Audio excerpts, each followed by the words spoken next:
শাস্ত্র অনুসারে এই মাসে আমাদের কিছু কার্যে যেমন সৌভাগ্যের উদয় হয়, তেমন কিছু ভুলেও বন্ধুরা আমাদের জীবনে দুর্ভাগ্য নেমে আসে। কারণ হিন্দু শাস্ত্র অনুসারে বন্ধুরা 12টি মাসের মধ্যে ভাদ্র মাস অন্যতম। এছাড়া এই ভাদ্র মাসে জন্মাষ্টমী, রাধা অষ্টমী, ঝুলন যাত্রা, ভাদ্র মাসের অমাবস্যা যা কৌশিকী অমাবস্যা, নাগ পঞ্চমী, রাখি পূর্ণিমা, বিশ্বকর্মা পূজা এবং একাদশীর মতো এই মহান দিনের জন্য এই মাসের গুরুত্ব অনেক অনেক বেশি। তাই এই মাসকে সৌভাগ্যের মাস বলা হয়। ফলে এই মাসে বন্ধুরা আমাদের কিছু কাজ ভুলেও করতে নেই এবং এই মাসে আমাদের কিছু খাবার একদম খেতে নেই এবং এই মাসে কোন খাবারটি খেলে আমাদের জীবন পরম সৌভাগ্যে ভরে ওঠে, এই সব কিছু বন্ধুরা আমার আজকের এই ভিডিওটি থেকে জানবেন। বন্ধুরা এই ভাদ্র মাস ভগবান শ্রীকৃষ্ণ ও রাধা রানীর জন্ম মাস।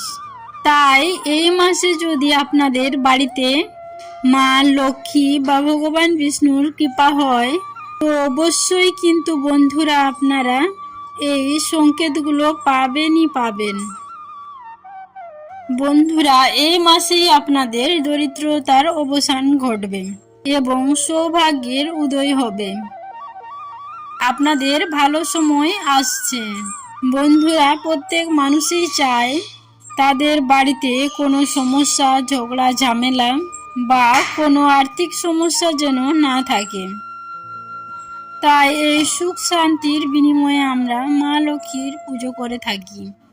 কিন্তু বন্ধুরা মা লক্ষ্মীকে প্রসন্ন করা এতটা সহজ কাজ নয়।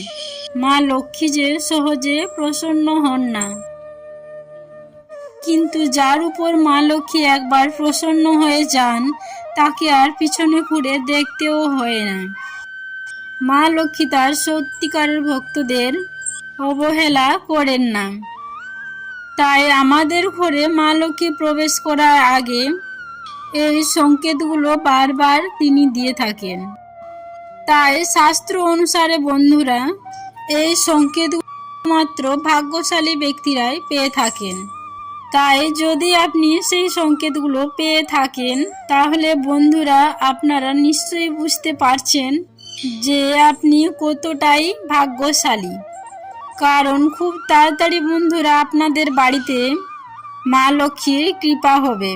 আপনাদের দুঃখের দিন শেষ হতে চলেছে, এবার সুখের দিন শুরু হবে। খুব তাড়াতাড়ি বন্ধুরা আপনাদের জীবনে সৌভাগ্যের আগমন হবে। কারণ মা লক্ষ্মীর কৃপায় দিন দুঃখী ও রাজায় পরিণত হয়ে যায়। তাই যদি বন্ধুরা আপনারা এই সংকেতগুলো জানতে চান তো অবশ্যই পুরো ভিডিওটি কিন্তু দেখবেন। 1 নম্বরে হচ্ছে টিকটিকি। বন্ধু যদি আপনারা আপনাদের বাড়িতে 3টি টিকটিকিকে এক জায়গায় দেখতে পান তো বন্ধুরা আপনার বাড়িতে মা লক্ষ্মী আসার সাক্ষাৎ লক্ষণ দেখছেন। যদি একটি টিকটিকিকে আপনারা অন্য একটি টিকটিকির পিছন পথে দেখেন তো এটি বাড়িতে উন্নতি সাক্ষাৎ সংকেত বোঝায়। তুলসী মঞ্চে যদি আপনারা টিকটিকি দেখতে পান তো এটিও খুব ভালো সংকেত বন্ধুরা। তাই বন্ধুরা যদি কোনো বিশেষ দিনে আপনারা এমনভাবে টিকটিকি দেখতে পান তাহলে বন্ধুরা অবশ্যই এদের উপর চাল ও সিঁদুর দেবেন। এতে বন্ধুরা দুর্ভাগ্য কেটে সৌভাগ্যের আগমন হয়ে থাকে। নাম্বার 2, কালো পিঁপড়ে। বন্ধুরা যদি শাস্ত্র অনুসারে মা লক্ষ্মীর সংকেত বোঝায় কালো রঙের পিঁপড়ে, তাই বাড়িতে যদি হঠাৎ করে কালো রঙের পিঁপড়েরা গোল করে ঘুরতে থাকে তো বন্ধুরা এটিও মা লক্ষ্মীর আগমনের সংকেত দেয়। তাই বন্ধুরা কালো রঙের পিঁপড়ে যদি দেখতে পান তাহলে তাকে আটা বা চিনি দিতে ভুলবেন না। বন্ধুরা এতে আপনাদের দুর্ভাগ্য কিছুদিনের মধ্যে নাশ হয়ে যাবে। নাম্বার 3, বন্ধুরা আমরা সকলেই জানি স্বপ্নে আমরা বিভিন্ন ধরনের সংকেত পাই। তাই যদি আমাদের ভাগ্যে ধনপ্রাপ্তি থাকে তো মা লক্ষ্মীর সংকেত আমাদের স্বপ্নের মাধ্যমেও দিয়ে থাকেন। তাই বন্ধুরা, স্বপ্নে যদি আপনারা ঝাঁটা, বেজি, সাপ, পয়সা ইত্যাদি দেখতে পান তো বন্ধুরা আপনাদের নিকটে ধনপ্রাপ্তির সম্ভাবনা রয়েছে। নাম্বার 4, শঙ্খের আওয়াজ। যদি বন্ধুরা আপনারা বারবার শঙ্খের আওয়াজ শুনতে পান, যদি আপনার মনে হয় যে আপনার আশেপাশে কোথাও বারবার শঙ্খ বাজছে তো বন্ধুরা অবশ্যই আপনাদের উপর মা লক্ষ্মী কৃপা করছেন। খুব তাড়াতাড়ি বন্ধুরা আপনাদের জীবন থেকে দুর্ভাগ্য কেটে সৌভাগ্যের উদয় হতে চলেছে। তাই এই মাসে যদি বন্ধুরা আপনারা এইসব সংকেত পেয়ে থাকেন তো আপনারা খুবই ভাগ্যশালী। নাম্বার 5, বন্ধুরা স্বাস্থ্যে কিছু প্রাণীকে বাড়ির আশেপাশে আসা বা বাড়িতে থাকা খুবই শুভ বলে মানা হয়েছে। তাই যদি আপনাদের বাড়িতে এই মাসে কিছু পাখি এসে বাসা বাঁধে তো বন্ধুরা এটি খুবই ভালো সংকেত। বিশেষ করে পায়রা, পেঁচা, ঘুঘু পাখি, চড়াই পাখি ইত্যাদি। তাই এই পাখি যদি বন্ধুরা আপনাদের বাড়িতে বাসা বেঁধে থাকে তাহলে ভুলেও কিন্তু আপনারা এই সময় তাদেরকে তাড়াবেন না। এইসব পাখি যদি এই মাসে আপনাদের বাড়িতে আসে তাহলে অবশ্যই তাদেরকে কিছু না কিছু খেতে দেবেন। এতে মা লক্ষ্মী এবং শ্রীকৃষ্ণের কৃপা সর্বদাই আপনাদের ওপর বজায় থাকবে। সর্বদাই আপনাদের জীবনে সফলতা প্রাপ্ত করবেন এবং বাধা বিঘ্নকে কাটিয়ে তুলবেন। বন্ধুরা প্রায় শেষ হতে চলল শ্রীকৃষ্ণ এবং রাধারানীর মাস, আর আছে মাত্র কয়েকটি দিন বাকি। তো বন্ধুরা এই মাসে আমাদের এমন কিছু কার্যে সৌভাগ্যের উদয় হয় এবং কিছু ভুলেও বন্ধুরা আমাদের জীবনে দুর্ভাগ্য নেমে আসে।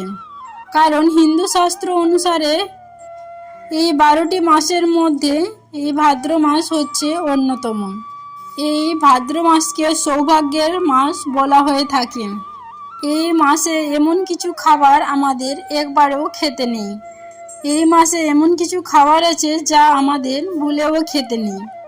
এবং এই মাসে কোন খাবারটি খেলে আমাদের জীবন পরম সৌভাগ্যে ভরে ওঠে। নাম্বার 1, বন্ধুরা এই ভাদ্র মাসকে শূন্য মাস বলা হয়। তাই এই মাসে আমাদের কিন্তু কোনো রকম মাঙ্গলিক কাজ করতে নেই, যেমন বিবাহ, উপনয়ন, গৃহপ্রবেশ, মাঙ্গলিক কোনো কাজ একদমই করতে নেই।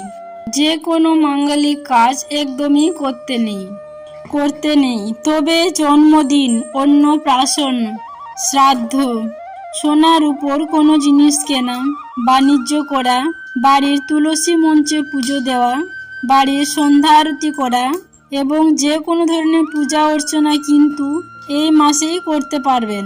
নাম্বার 2, বন্ধুরা যেহেতু এই মাস মা লক্ষ্মী এবং বিষ্ণুর মাস, তাই এই মাসের বৃহস্পতিবার তুলসী মঞ্চে জল অভিষেক, বাড়িতে সন্ধে দেওয়া, বাড়িতে সন্ধ্যা প্রদীপ জ্বালানো, সন্ধ্যা আরতি করা এবং মা লক্ষ্মীর সামনে লক্ষ্মী পাঁচালী পাঠ করলে মা অত্যন্তই প্রসন্ন হন এবং সেই বাড়িতে তিনি সুখ, শান্তি, সমৃদ্ধিতে ভরিয়ে তোলেন। নাম্বার 3, এই মাস যেহেতু মা লক্ষ্মীর মাস, তাই বন্ধুরা এই মাসে আপনারা কারো কাছ থেকে টাকা পয়সা ধার নেবেন, কাউকে না তো ধার দেবেন। বাড়ির বাসনও এই মাসে কাউকে ব্যবহার করতে দেবেন না।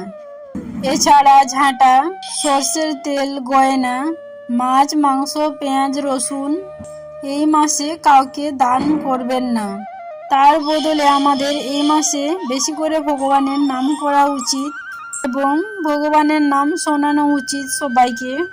পারলে এই মাসে অবশ্যই একটি ভগবদ গীতা কাউকে দান করুন বা কোনো পশু পাখি, গরিব দুঃখী বা কোনো অসহায় ব্যক্তিকে অন্ন ভোজন করান। এতে বন্ধুরা আপনার দুর্ভাগ্য জন্ম জন্মান্তরের ভগবান হরণ করে নেন। নাম্বার 4, যেহেতু বন্ধুরা এই ভাদ্র মাসে ভগবান শ্রী গণেশেরও জন্মতিথি, তাই এই মাসের প্রত্যেক বুধবার গণেশ ঠাকুরকে তার প্রিয় দূর্বা এবং লাল ফুল এবং লাড্ডু দিয়ে যদি পুজো দিতে পারেন, তো বন্ধুরা এতে আমাদের অর্থপ্রাপ্তি ভাগ্য খুলে যায়।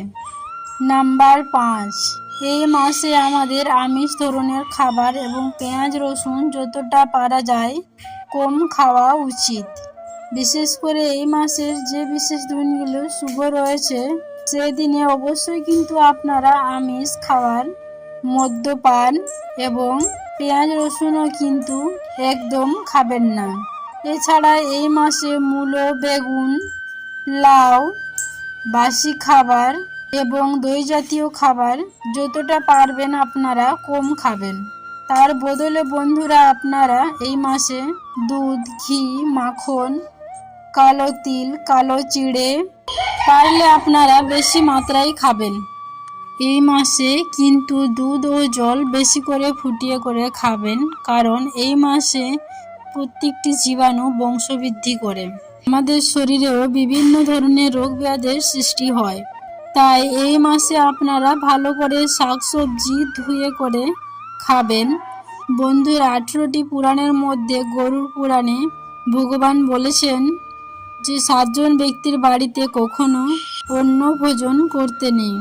এর ফলে আমাদের বিভিন্ন রোগ ব্যাধি আমাদের পিছন ছাড়ে না। এই 7 জন ব্যক্তির বাড়িতে যদি আমরা খাবার খাই তাহলে বন্ধুরা আমাদের নরক যন্ত্রণা ভোগ করতে হয়। তাই কোন সে 7 জন ব্যক্তি, চলুন আমরা জেনে নিই। বন্ধুরা যারা কালো জাদু, টুটকা এগুলো বেশি করে, বন্ধুরা এমন বাড়িতে কিন্তু আপনারা ভুল করেও খাবেন না। এমনকি প্রসাদও যদি তারা দেয় তো সেই প্রসাদও কিন্তু আপনারা খাবেন না। যদি সেই পুজোতে আপনারা নিজেরা না যান বা নিজের চোখে না দেখেন তাহলে সেই পুজোর প্রসাদ আপনারা নেবেন না বা খাবেন না। যে বাড়িতে রিসেন্টলি কোনো অপ্রাপ্তবয়স্ক মানুষের সদ্যজাত মৃত্যু হয়েছে, বন্ধুরা এমন বাড়িতেও কিন্তু আপনারা এই সময় খাবেন না, বিশেষ করে যারা মহিলা বা যারা অসুস্থ রয়েছেন। এবং যদি আপনারা পারেন তাহলে অবশ্যই তাদের কিছু সাহায্য করুন। সেই সময় সেই বাড়ির লোকের মনোবল খুবই দরকার। নাম্বার 3, চরিত্রহীন মহিলাদের বাড়িতে। বন্ধুরা গরুড় পুরাণ অনুসারে যে সকল স্ত্রীরা নিজেদের ইচ্ছায় কিছু অধর্মযুক্ত কাজ করে এমন বাড়িতেও কিন্তু আপনারা কোনো খাবার খাবেন না, কারণ এমন বাড়িতে খাবার খেলে মানুষের মন দূষিত হয়ে যায়, ফলে মানুষের এতে পূর্ণ ক্ষয় হয় এবং সৌভাগ্যের নাশ হয়।